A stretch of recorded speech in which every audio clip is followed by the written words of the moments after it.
Bismillahirrahmanirrahim. Assalamualaikum warahmatullahi wabarakatuh. Bismillah, alhamdulillah, wassalatu wassalamu ala rasulillah wa ala alihi wa ashabihi wa mawalah. Bapak-bapak dan ibu-ibu jemaah salat subuh Masjid Al-Ikhlas rahimahumullah.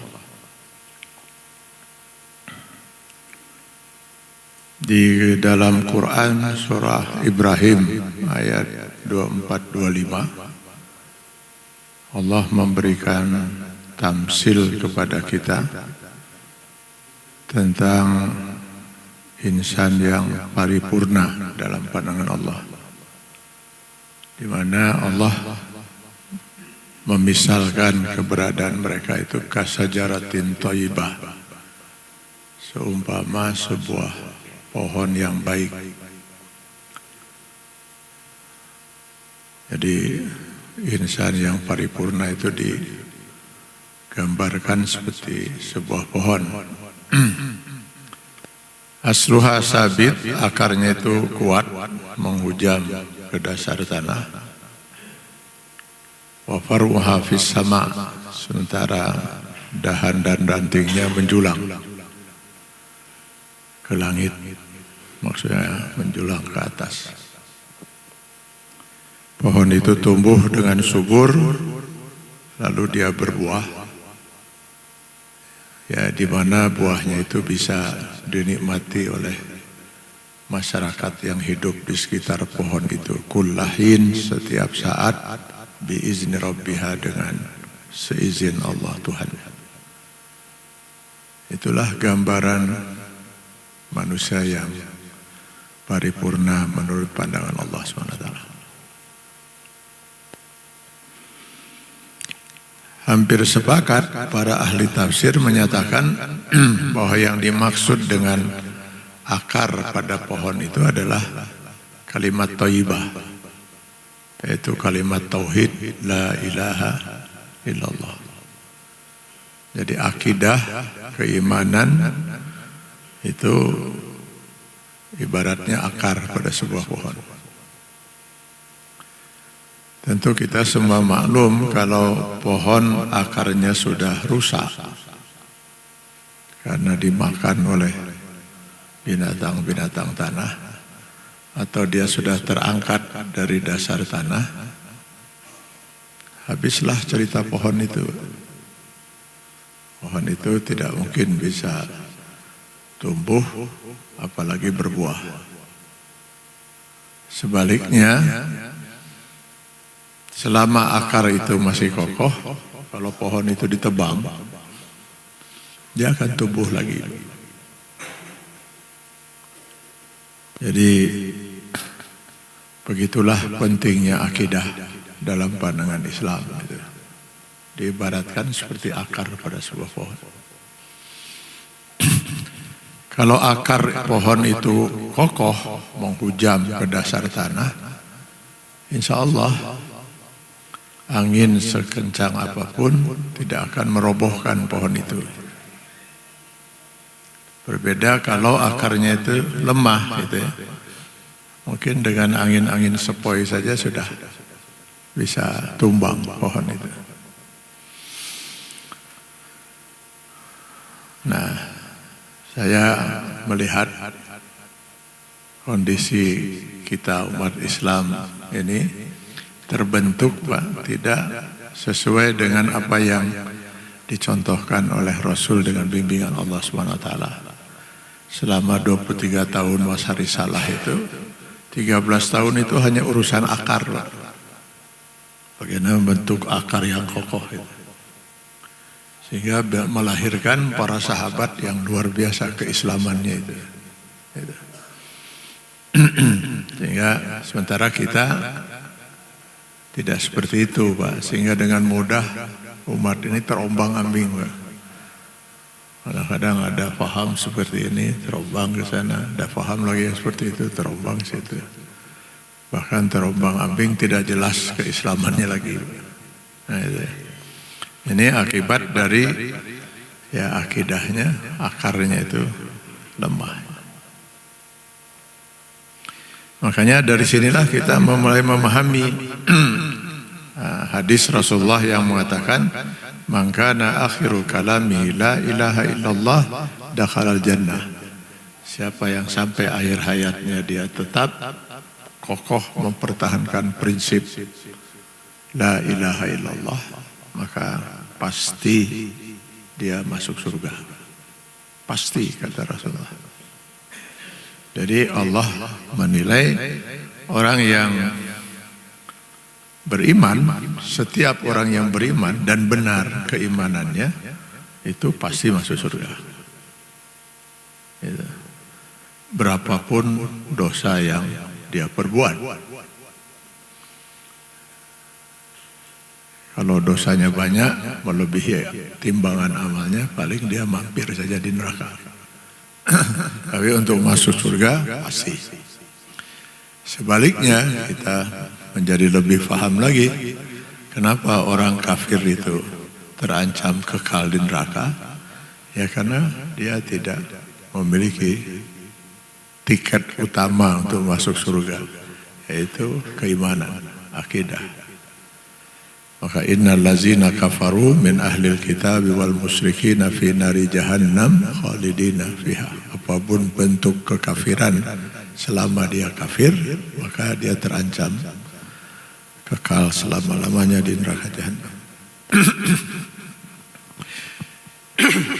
Nah, pertanyaannya sekarang, apakah kita termasuk orang yang sudah la ilaha illallah? Ya, kalau lidah kita mungkin sudah sangat sering mengucapkan itu, la ilaha illallah itu. Terutama selesai sholat gitu, dalam zikir kita gitu. Tapi sudahkah kita menjalankan makna yang terkandung di dalam kalimat la ilaha illallah itu? So, kalau hanya sekedar mengucapkan, saya pikir orang-orang Arab dulu, apa sih susahnya mengucapkan la ilaha illallah itu? Kenapa mereka sampai harus memilih berperang dengan Rasulullah itu? Sampai terjadi 19 kali perang. Padahal Rasulullah hanya mengajak mereka mengucapkan la ilaha illallah. Ya ucapkan saja, selesaikan itu.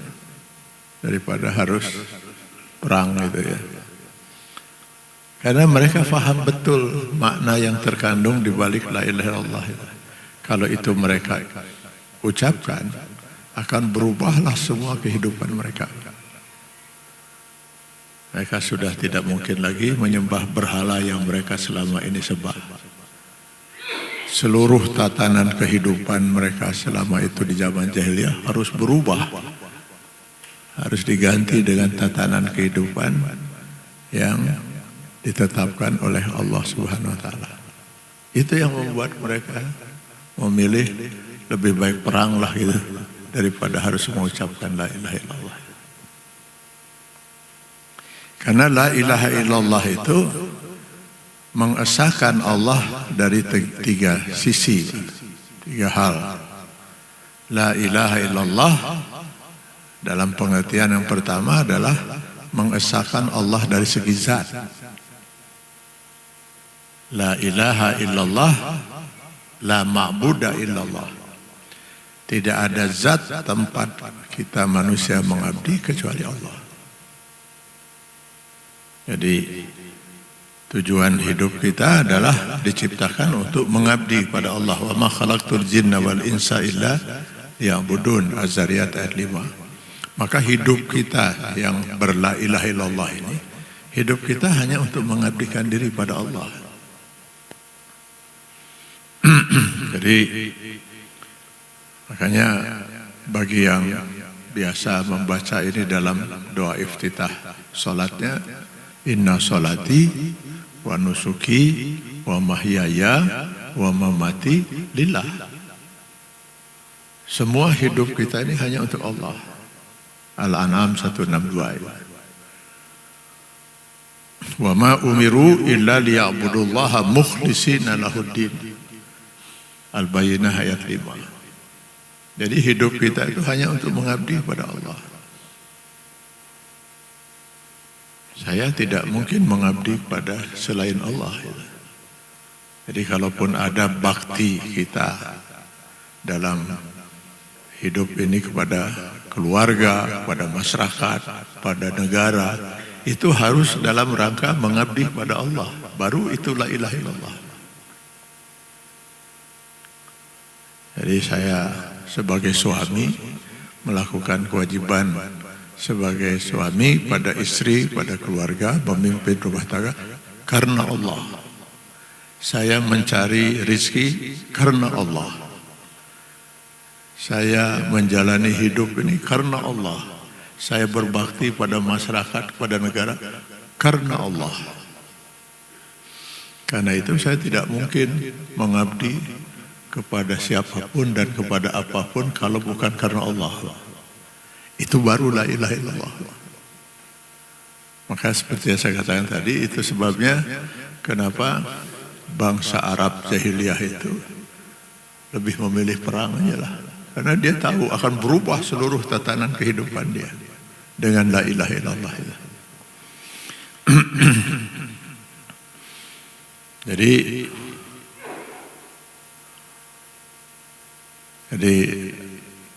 seluruh hidup kita itu harus kita niatkan lillahi ta'ala.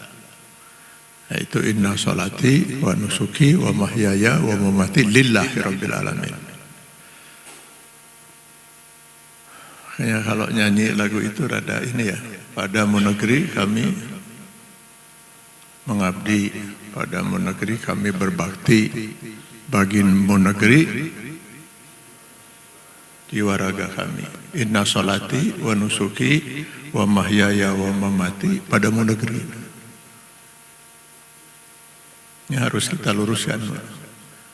Saya siap untuk mengorbankan nyawa saya untuk negeri ini, Pak.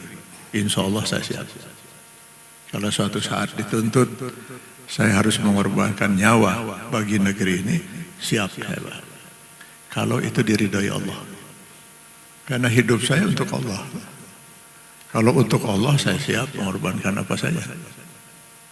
Itu. Jadi hidup kita harus betul-betul semata-mata karena Allah. Itu baru la ilaha illallah. Jadi tidak ada ilah, la ilah. Tidak ada ilah. Ilah itu bisa dalam pengertian ma'bud, la ma'bud. Tidak ada tempat kita untuk mengabdikan dalam hidup ini kecuali untuk Allah. Nah, itu makna yang pertama. Makna yang kedua dari la ilaha illallah itu la hukma illallah. Tidak ada hukum yang patut saya jalankan dalam hidup ini kecuali hukum yang datang dari Allah. Maka di dalam Quran surah Yusuf ayat 43 Allah menyatakan inil hukma illa lillah. Sesungguhnya hukum itu hanya hukum Allah. Ya pantaslah Allah yang menciptakan kita, maka Allah lah yang berhak mengatur hidup kita bagi kita yang beriman kepada Allah. Jadi enggak ada gunanya seseorang mengesahkan Allah dari segi zat tapi tidak mengesahkan Allah dari segi hukum. Sekarang pertanyaan saya, gugurnya keimanan iblis itu kenapa? Dia mengesahkan Allah enggak dari segi zat? Sangat mengesahkan. Sangat mengesahkan Allah dari segi zat. Dari segi ini saya yakin betul, hakul yakin. Iblis jauh la ilaha illallahnya dibanding kita. Bapak Ibu yakin enggak bahwa Allah itu esa? Yakin Allah itu tidak beranak? Tidak diperanakan, tidak ada sekutu baginya? Kunaon yakin? Kenapa kita yakin? Ya? Ya karena Allah menyatakan itu dalam firman-Nya, disampaikan oleh Rasul kepada kita. Qul huwallahu ahad, Allahus samad, lam yalid wa lam yulad wa lam yakul lahu kufuwan ahad.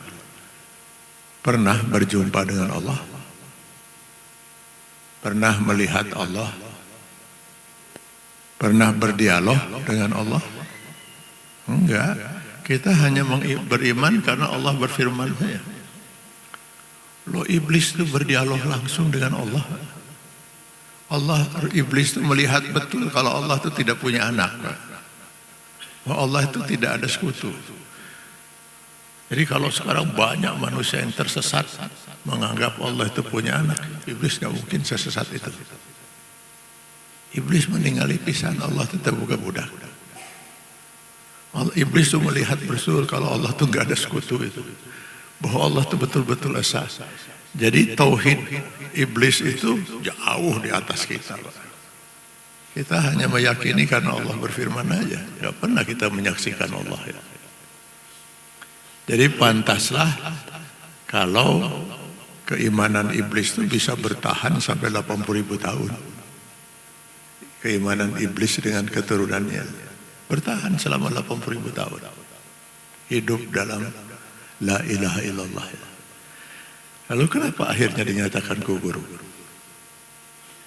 Bukan dari segi zat Allah.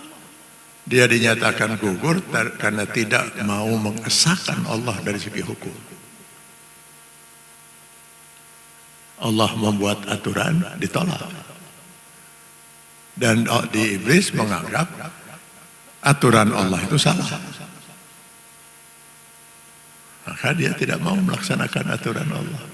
Hanya karena menolak satu aturan Allah. Maka gugurlah la ilaha illallahnya karena dia tidak mengesahkan Allah dari segi aturan dan hukum.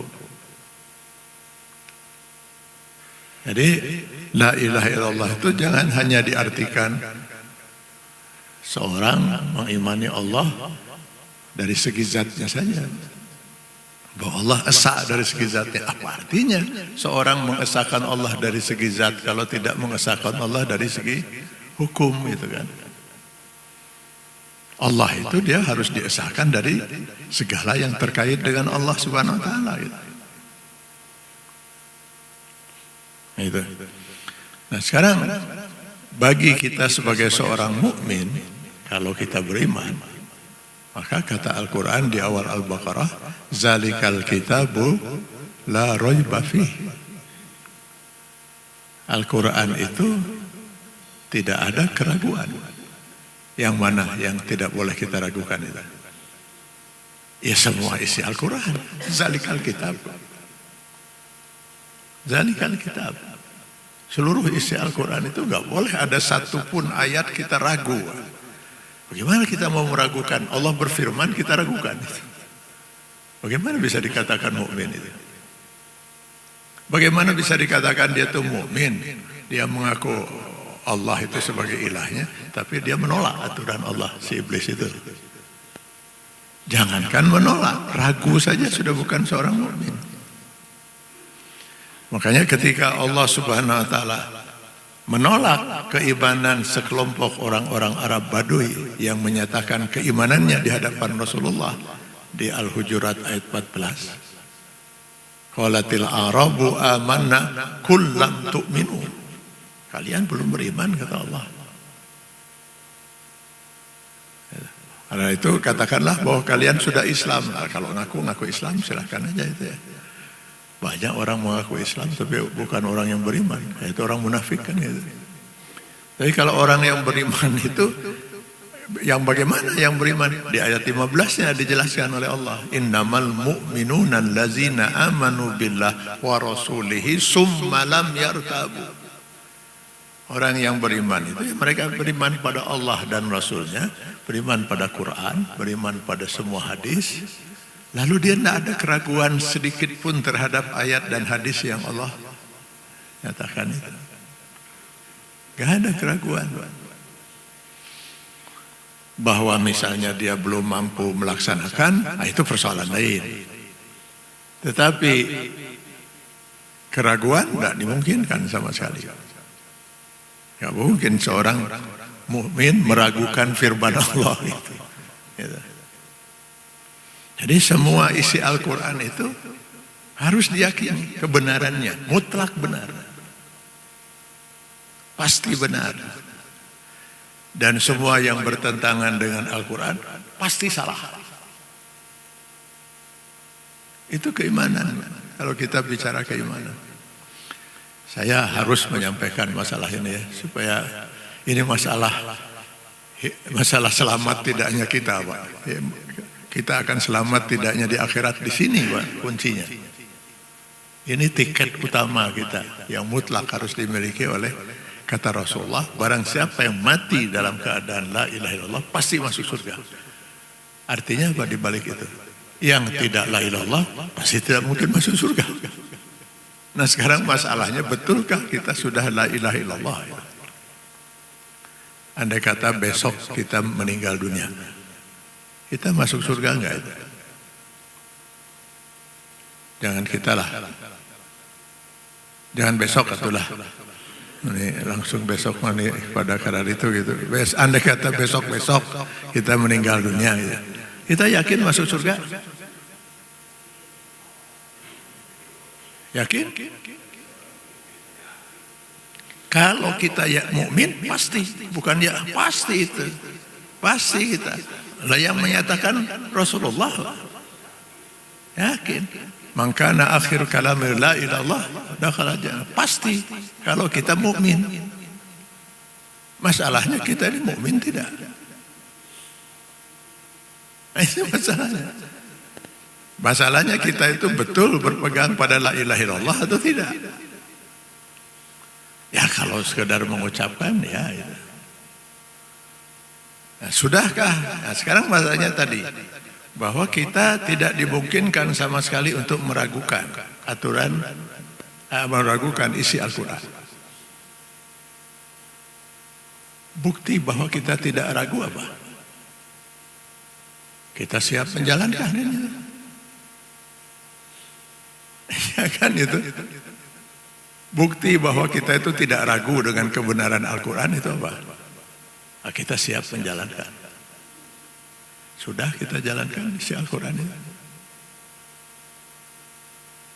Ya mungkin sudah dalam urusan ayat sholat, ayat puasa, ayat haji mungkin itu.